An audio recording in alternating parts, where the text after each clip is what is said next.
The next theorem that we will study is the Thevenin's theorem. Now there are two theorems that are dual of each other, that is Thevenin's and Norton's theorem. In Thevenin's theorem, what we do is, to simplify the analysis, we will be having a network which will be linear. Okay, it will be consisting of resistance, inductance, capacitance, but it will be linear. And this network will have certain supply also, and it will be connected across a load. Let us say RL. Now what we want to do is, to determine the solution of this network, the simplest kind of network would be what? A voltage source in series with the resistance. Because then we know that the current is V by R. So we want to convert the entire network into a voltage source in series with a resistance, like this. I have converted that linear network into a voltage source in series with a resistance. And this voltage source is called as a V Thevenin, and this resistance is called as a R Thevenin. And this is our load resistance RL. Now if you keep RL is equals to infinity, or you can say open circuit, then the voltage across this terminal AB, VAB will be equal to VThevenin.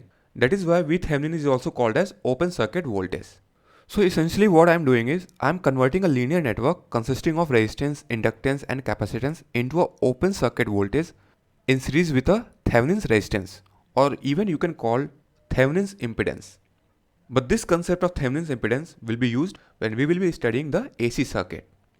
So right now we are studying DC circuit, so I will directly use Thevenin's resistance. Is it fine?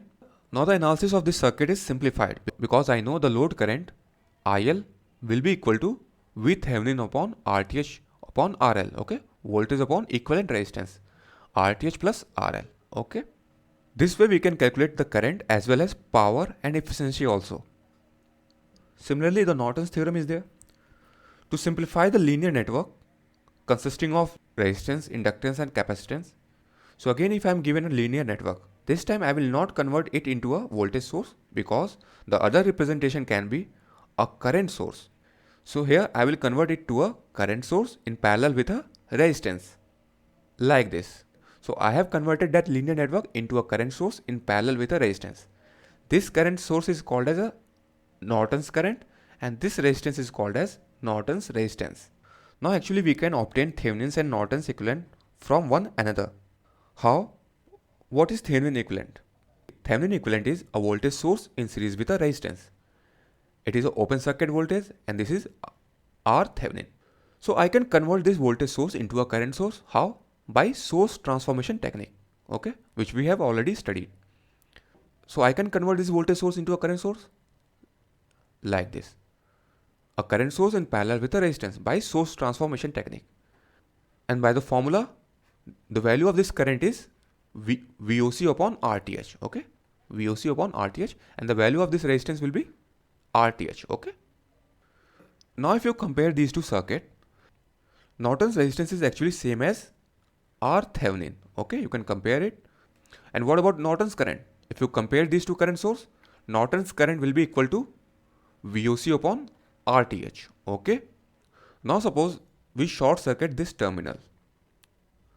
So entire current will flow through this path because the current always try to take the path of minimum resistance and the short circuit resistance is 0. That is why the entire current will flow through this path, that is IN. That is why Norton's current is also called as short circuit current, ISC, okay? So the one method of finding R Thevenin is VOC upon ISC.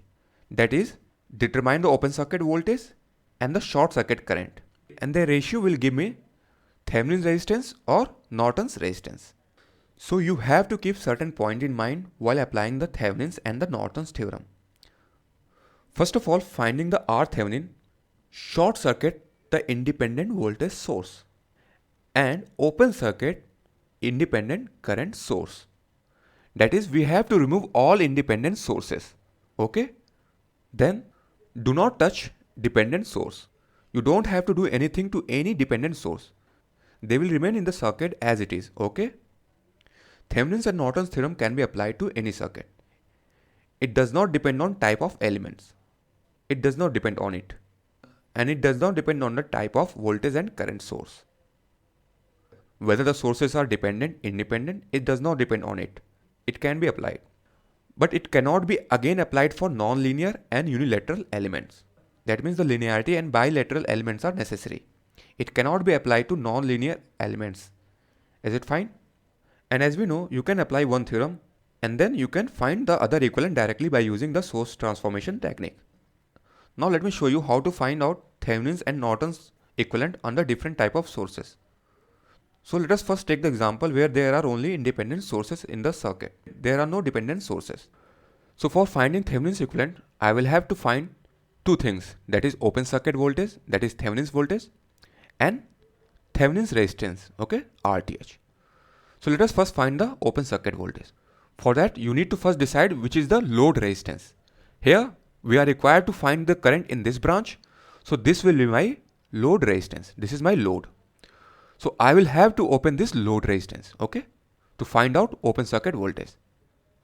So after opening this load resistance, our circuit will look like this. And this is my load terminal. Now we are required to find out this voltage across these two terminals, that is VAB. Now after open circuit, this 2 ampere current will flow through this path because they are in series. Now no current will flow through this path because this is open circuit.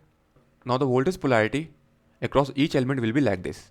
Because current is entering this terminal, so this will be positive. Similarly, this will be positive and this will be negative. Now let us apply a KVL in this loop to get this open circuit voltage, that is VAB. Now minus to plus, so we will have plus sign. Plus VAB. Again plus to minus, minus 1 into 2 because current is 2 ampere. So minus 2 into 1. Okay, we are moving anti-clockwise. Plus to minus. Now again plus to minus, minus 10 is equals to 0. From here you will get VAB is equals to 12 volt, which is equals to Thevenin's voltage. Why? Because it is a open circuit voltage. Okay. So first thing I have calculated. Okay, open circuit voltage I have calculated. Now the remaining thing is R Thevenin. Now R Thevenin is basically the resistance across the load terminal, that is this terminal. Now in order to find R Thevenin, we will have to neglect the all sources. Now for neglecting voltage source, we will have to short circuit. So I have short circuit this voltage source. And for neglecting current source, we will have to open circuit. So I have open circuit. Okay, this is the rule for calculating the R Thevenin. So this RAB is equal to R Thevenin. Okay, this is my load terminal AB. Now you can see here, this is open. So no current is going to flow through this path. So I can neglect this 3 ohm resistance. So the RAB, that is R Thevenin, will be equal to 1 ohm. Okay. So R Thevenin is equal to 1 ohm. We will neglect this resistance because it is open circuit. So I have calculated the both things, that is open circuit voltage and the R Thevenin. Now I can convert this given circuit into a Thevenin's equivalent like this. A voltage source in series with a resistance. What is the value of VThevenin? It is 12 volt. We have already calculated. And what is the value of R Thevenin? Is equals to 1 ohm. Now again connect this load resistance at this terminal here like this. Now you can easily calculate this load current I, which is equals to 12 upon 1 plus 2, okay, which will come out to be 4 ampere. Now you can see that Thevenin's theorem has converted this complicated circuit into a very simple circuit, okay, that is one voltage source in series with a resistance. Now you can simplify this circuit very easily, okay. That is how we make use of Thevenin's theorem.